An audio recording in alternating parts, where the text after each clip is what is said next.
तो आज हम लोग पढ़ेंगे दूसरा सब्स्टिट्यूशन रिएक्शन नाइट्रेशन। कल हम लोग हेलोजनेशन पढ़ लिए थे। आज हम लोग दूसरा सब्स्टिट्यूशन रिएक्शन पढ़ेंगे नाइट्रेशन। मतलब क्या हुआ? Replacement of hydrogen with NO2 group. Replacement of hydrogen with NO2 group, ठीक है ना। ये नाइट्रेशन क्या है? Replacement of hydrogen with NO2 group. इसी को हम लोग बोलते हैं नाइट्रेशन ऑफ अल्केन्स। अल्केन में जो हाइड्रोजन है उसको रिप्लेस करेंगे। और इसमें ये ध्यान रखने वाली बात है कि हेलोजनेशन में क्या होता था कि जितना भी हाइड्रोजन था सबको सब रिप्लेस कर देता है। इसमें ऐसा नहीं होता है, इसमें एक ही को रिप्लेस करेगा, ठीक है ना। सारे हाइड्रोजन को रिप्लेस नहीं करेगा नाइट्रेशन में।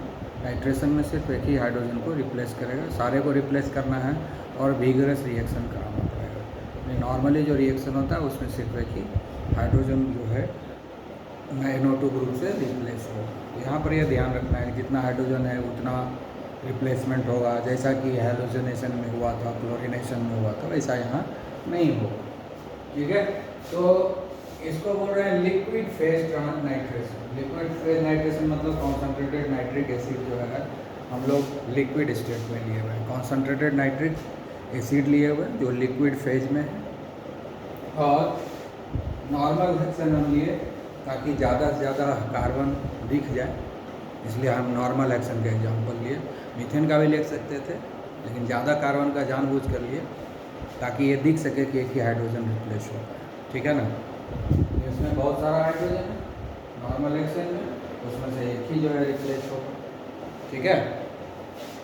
ये वाला सिर्फ रिप्लेस हो रहा है, ये तीनों में से कोई एक रिप्लेस हो जाएगा। ये वाला हाइड्रोजन इसको रिप्लेस करके NO2 दे दिए।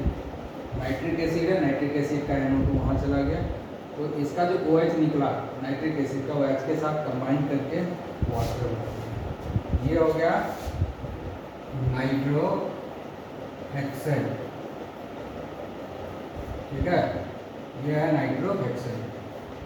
हमने नॉर्मल हेक्सेन लिया, उसका नाइट्रेशन करवा दिया। कैसे करवाए? नॉर्मल हेक्सेन को कॉन्सेंट्रेटेड नाइट्रिक एसिड के साथ काफ़ी घंटों तक, है ना, काफ़ी घंटों तक गर्म किए। काफ़ी समय नहीं, काफ़ी घंटों गर्म कर दिया। 2-4 घंटे जो है हीट कर दिए, तब जो है नाइट्रेशन प्रोसेस होता है। तब जा कर के नाइट्रेशन प्रोसेस होता है और नाइट्रो हेक्सेन होता है। अगर हम मीथेन लेंगे तो नाइट्रो मीथेन बनेगा। अगर ईथेन लेंगे तो नाइट्रो ईथेन बनेगा। अगर प्रोपेन लेंगे तो नाइट्रो प्रोपेन बनेगा। हेक्सेन लिए तो नाइट्रो हेक्सेन बना, ठीक है। तो कोई भी है तो सिंपल है रिएक्शन लिख सकते हो किसी का एग्जाम्पल लेकर के। हमने नॉर्मल हेक्सेन से। अब इसका मैकेनिज्म कैसे होता है, ये रिएक्शन होता कैसे है, ठीक है। इसको हम लिक्विड फेज नाइट्रेशन इसलिए बोलते हैं क्योंकि नाइट्रिक एसिड यहाँ लिक्विड फॉर्म में है, बस याद रखना है। अब जो है इसका रिएक्शन मैकेनिज्म, रिएक्शन मैकेनिज्म। तो नाइट्रिक एसिड क्या है? HNO3 है। इसका स्ट्रक्चर क्या होता है?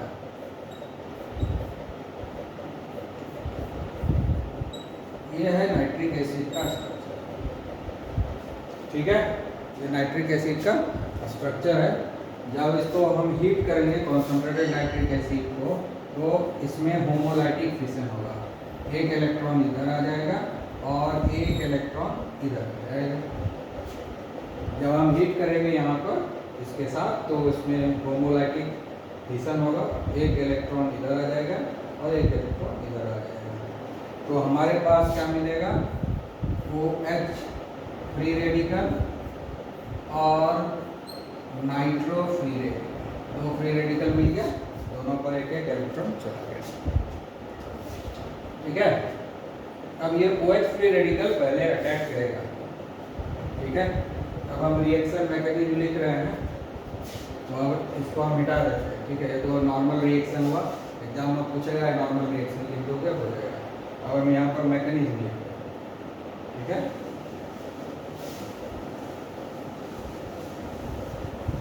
अब ये जो OH फ्री रेडिकल है वो पहले अटैक करेगा इसके ऊपर। ये OH फ्री रेडिकल जो यहाँ बना है, ये OH फ्री रेडिकल यहाँ पर क्या है, हीट फॉर सेवरल आवर्स,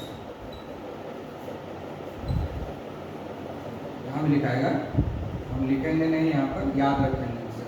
तो ये क्या होगा, यहाँ पर भी टूटेगा, ये होमोलाइटिक फिशन होगा, एक इलेक्ट्रॉन हाइड्रोजन पर आ जाएगा और एक इलेक्ट्रॉन इस कार्बन पर आ जाएगा। ये जो H फ्री रेडिकल है, इस OH फ्री रेडिकल के साथ, ये H फ्री रेडिकल इस OH फ्री रेडिकल के साथ कंबाइन करके वाटर बना दिया। तो हमको क्या मिला, नॉर्मल एक्सचेंज का फ्री रेडिकल मिलेगा, CH3 CH2 CH2 CH2 और लास्ट वाला ये मिला, ये फ्री रेडिकल बन गया, ठीक है। अब ये जो नाइट्रो फ्री रेडिकल मिला है, ये आकर के यहाँ अटैक करेगा।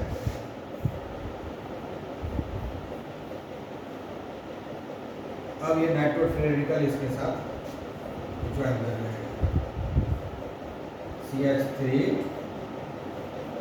CH2 CH2 CH2 चार बार है, CH2 CH2 CH2 1 2 3 4, ठीक है।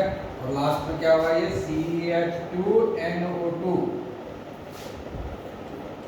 तो स्ट्रक्चर बना के हम लिख देते हैं,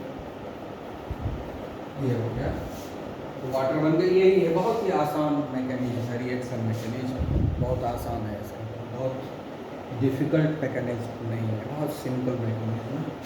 तो ये हो गया reaction mechanism of nitration in liquid phase, liquid phase में ये मैकेनिज्म, ठीक है। अब हम लोग नाइट्रेशन जो है करवाएंगे वेपर फेज में।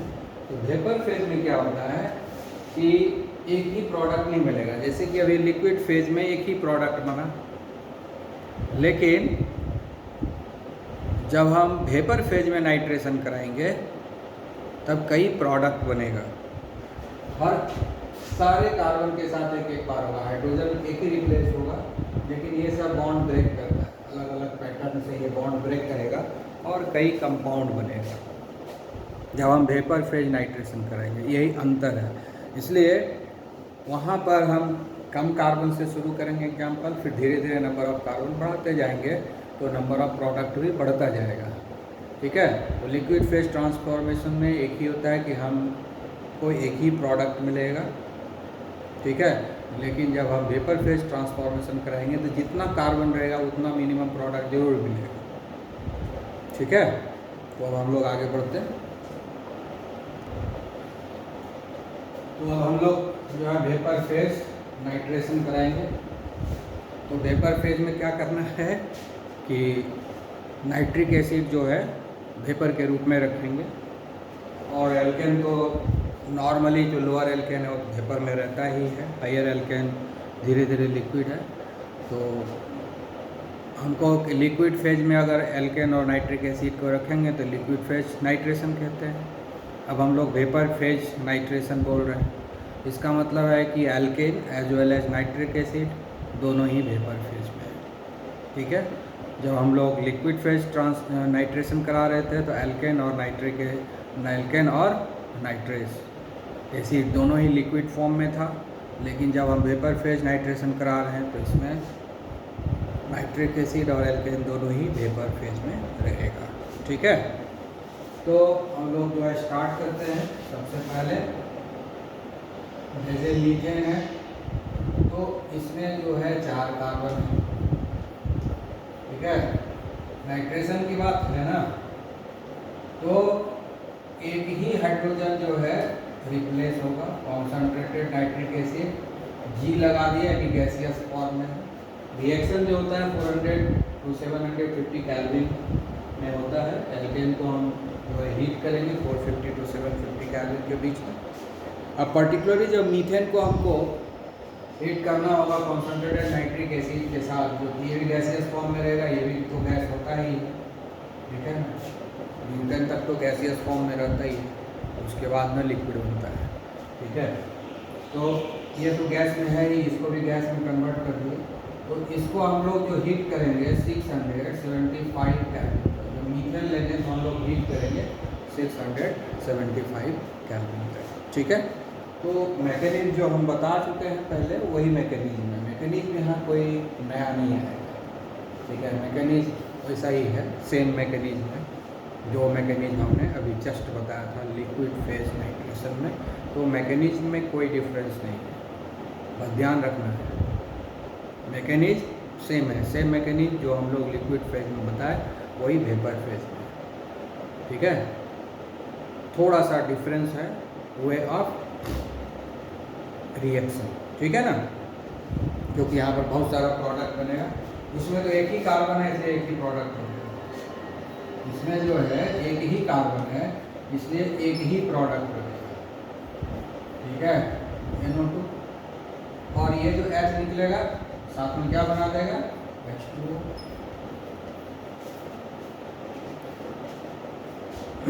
ठीक है। अब है हम लोग ईथेन लेंगे।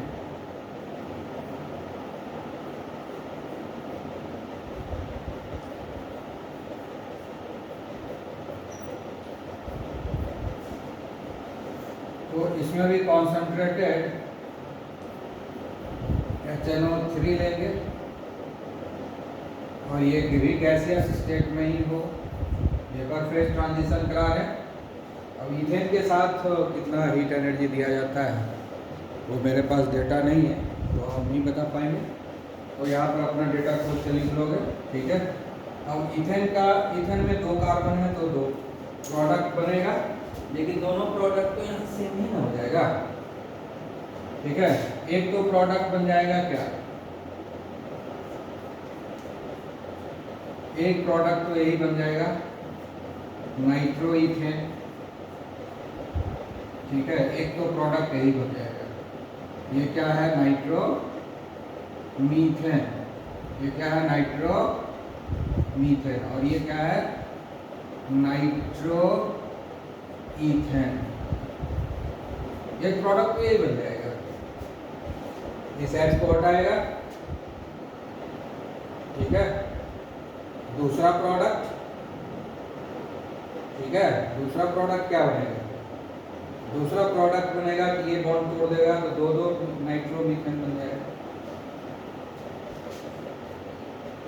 ये वाला तोड़ देगा, एक तो ये हो गया, तो साथ में H2O बन गया, ठीक है। उसके बाद इसको बताते हैं,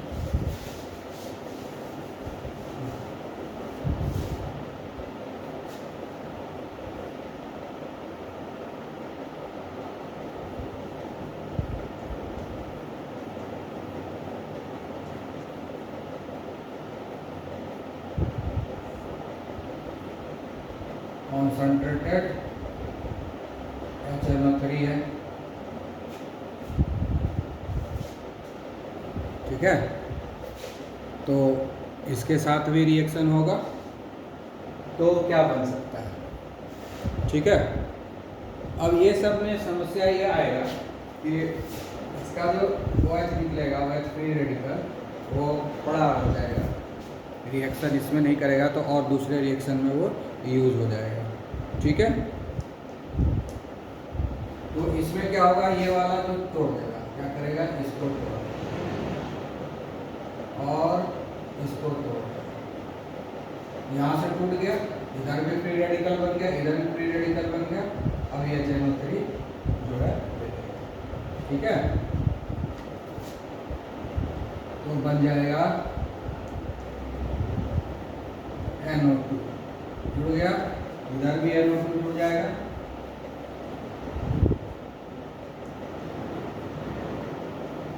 ये बन गया नाइट्रोमीथेन, दोनों क्या 2 मॉलिक्यूल बन गया नाइट्रोमीथेन, ठीक है। और यहाँ पर जो है 2 OH फ्री रेडिकल रिलीज हो जाएगा जो दूसरे चीज में यूज हो जाएगा, ठीक है, 2 OH फ्री रेडिकल रिलीज हो जाएगा। ठीक है, क्योंकि यहाँ पर तो इसको H मिला नहीं, तो फिर कैसे होगा? H तो नहीं मिल रहा है ना, तो H नहीं मिलेगा तो OH फ्री रेडिकल बचा हुआ रहेगा।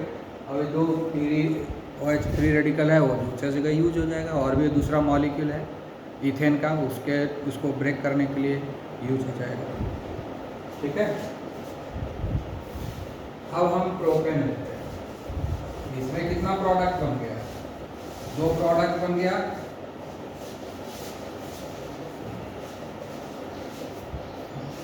अब हम लोग प्रोपेन लेते हैं, नॉर्मल प्रोपेन।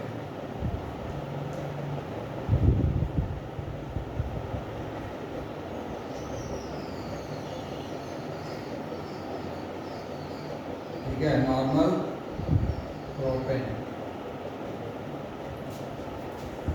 हम लोग लेंगे कॉन्सेंट्रेटेड HNO3। ठीक है, और टेम्परेचर इसमें कितना होना चाहिए? 675 केल्विन। इसमें भी उतना ही रहेगा, नॉर्मली 675 पर सबका रिएक्शन हो जाता है। ठीक है, तो अभी क्या करेगा? पहला इसको हटाएगा, ये वाला तोड़ेगा, ये वाला टूटेगा, ये H निकल जाएगा।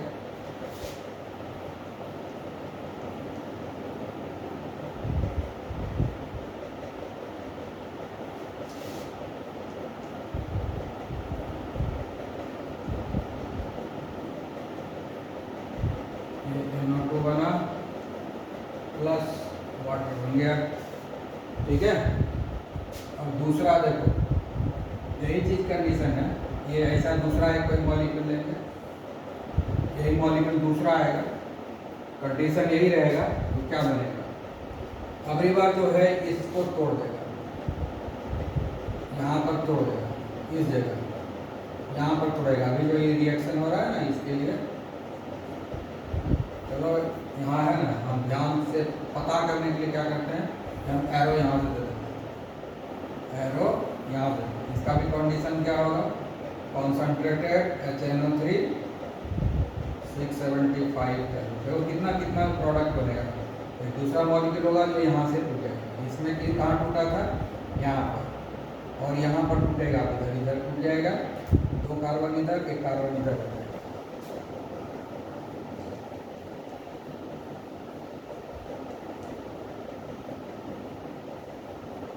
दो कार्बन का बन गया, और इधर 1 कार्बन बच गया, यही ना टूट रहा है। ऐसे ही एक जाएगा, एक इधर जाएगा, टूट जाएगा, 1 कार्बन इधर हो जाएगा, 2 कार्बन इधर हो जाएगा।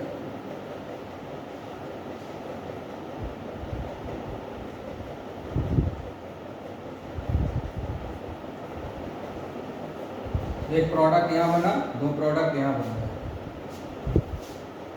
तो 3 प्रोडक्ट हमको दिख गया कि नहीं? ठीक है, इसके अलावा और एक प्रोडक्ट बनेगा,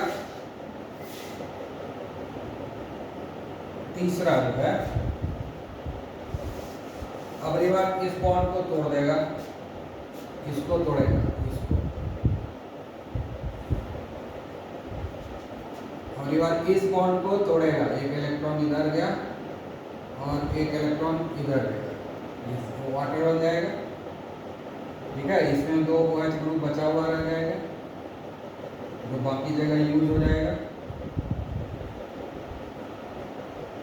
अब इसको देखो, यहाँ पर टूटेगा तो ये क्या बनेगा? ये टूट जाएगा, यहाँ पर NO2 ग्रुप जुड़ जाएगा।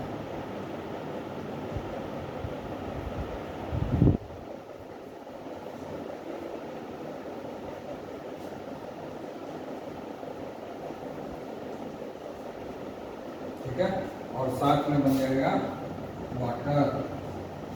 ठीक है, और ये जो OH फ्री रेडिकल उधर बना है, ये सब आपस में कंबाइन करके कुछ वाटर में कन्वर्ट हो जाएगा, और कुछ जो है एल्केन के ऊपर अटैक के लिए अवेलेबल रहेगा। इसलिए जो OH फ्री रेडिकल बच रहा है यहाँ पर बचा, ठीक है ना, तो वो सब यूज हो जाएगा। जो भी OH फ्री रेडिकल बच रहा है, दिख रहा है कि बच रहा है, वो बचता नहीं है, वो सब यूज हो जाता है। बहुत सारा एल्केन है ना, किसी न किसी के ऊपर वो अटैक करके उसको ब्रेक करेगा, उसके साथ वाटर बनाएगा। ये क्या बन गया? 1 2 3, ये हो गया 2 नाइट्रो नाइट्रोप्रोपेन, ये हो गया 2 नाइट्रोप्रोपेन। ये फर्स्ट कार्बन का नाइट्रो ग्रुप है, ये हो जाएगा 1 नाइट्रोप्रोपेन।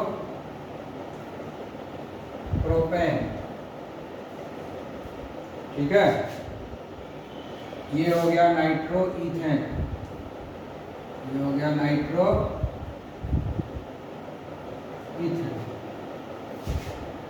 ठीक है, ये हो गया नाइट्रो मीथेन। कितना प्रोडक्ट बन गया?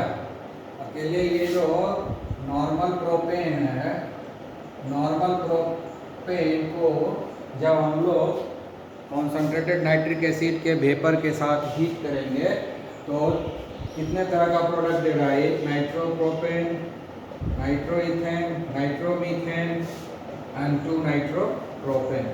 ठीक है ना, 1 नाइट्रोप्रोपेन, कई 4 तरह का प्रोडक्ट हमको दे रहा है। कितना कार्बन है इसमें? 3 कार्बन है, और हमको दिया कितना? 4 प्रोडक्ट दे दिया सामने। तो नंबर ऑफ कार्बन जब बढ़ेगा, अगर वेपर फेज नाइट्रेशन कराएंगे तो नंबर ऑफ कार्बन जितना ज़्यादा रहेगा उसी के कॉरस्पॉन्डिंग जो है नंबर ऑफ नाइट्रो अल्केन भी बन जाएगा। सिर्फ एक ही नाइट्रो अल्केन नहीं बनेगा। ठीक है, बहुत सारा नाइट्रो अल्केन बनेगा। वो सब डिपेंड करता है कि कितना कार्बन है उसमें, उतने कार्बन के हिसाब से नाइट्रो अल्केन बनेगा। ठीक है, तो इस बात का ध्यान रखिएगा। ओके, इस बात को हमेशा ध्यान रखिए।